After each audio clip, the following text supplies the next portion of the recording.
নমস্কার বন্ধুরা, সানুদির রান্নাঘরে আপনাদের সবাইকে জানাই স্বাগত। চলে এসেছি আরও একটি নতুন রেসিপি নিয়ে।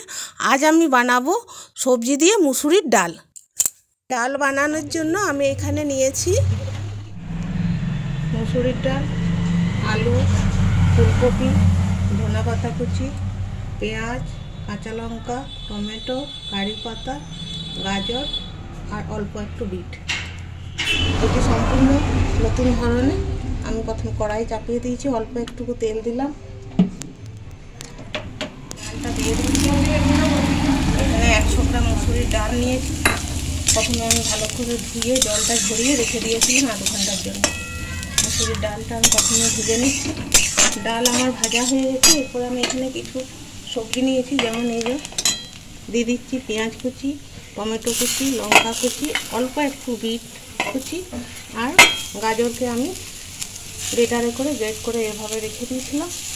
এটা একসঙ্গে সব দিয়ে দিচ্ছি। মাঝারি সাইজের আলু নিয়েছি। আপনারা আলুটা কম বেশি করে নেবেন, আবার চাইলে নাও দিতে পারেন। এখানে আমি একটু ভালো করে নেড়ে নিচ্ছি। এটা আমি একটু কুকারে দেবো, দিয়ে সেদ্ধ করে নেব।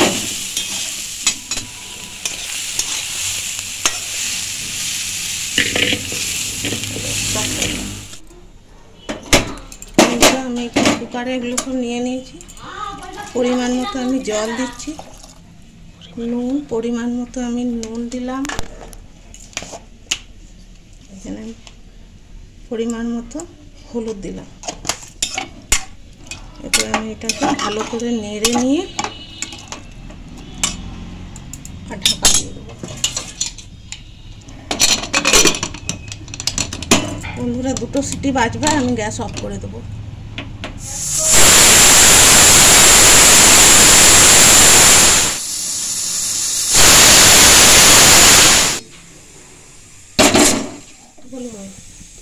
কড়াইয়ে অল্প আমি তেল দিলাম, অল্প করে তেল দিলাম।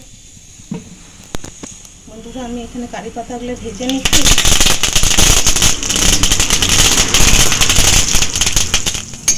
বন্ধুরা, এই ডাঁটি সমেত দেওয়া হলে তুলতে সুবিধা হয়, তাই আমি এই ডাঁটি সমেতই দিয়ে দিলাম। আমি ফুলকপিগুলো ভেজে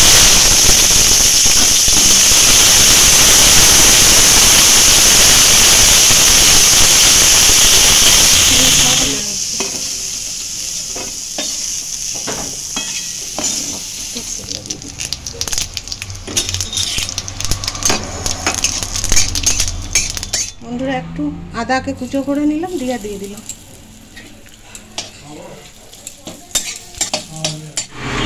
অল্প একটু জিরে গুঁড়ো, অল্প একটু কাশ্মীরি লঙ্কা গুঁড়ো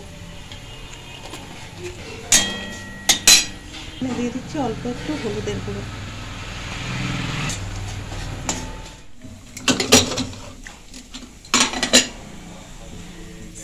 ডাল খুব সুন্দরভাবে সিদ্ধ হয়ে গেছে, এই দেখুন।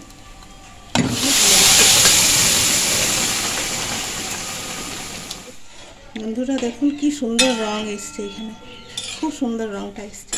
এই ফুলকপিগুলো আমি এর মধ্যে দিয়ে দিচ্ছি।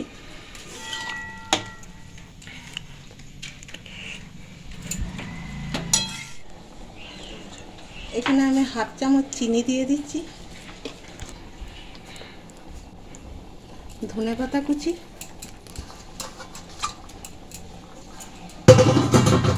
কারি পাতাগুলো আমি ভেজে রেখেছিলাম ডাঁটি সমেত, এগুলোকে আমি দিয়ে দিচ্ছি। তাহলে বন্ধুরা, আমার এই আজকের রেসিপিটি সবজি দিয়ে মুসুরির ডাল তৈরি হয়ে গেল।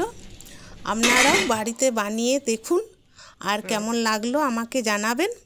তাহলে বন্ধুরা, আজকের এই রেসিপিটি যদি আপনাদের ভালো লেগে থাকে, তাহলে অবশ্যই আমাকে একটা লাইক, শেয়ার এবং সাবস্ক্রাইব করে আমাকে আরও উৎসাহিত করুন, যাতে আরও নতুন নতুন ভিডিও নিয়ে আপনাদের কাছে আসতে পারি। ধন্যবাদ।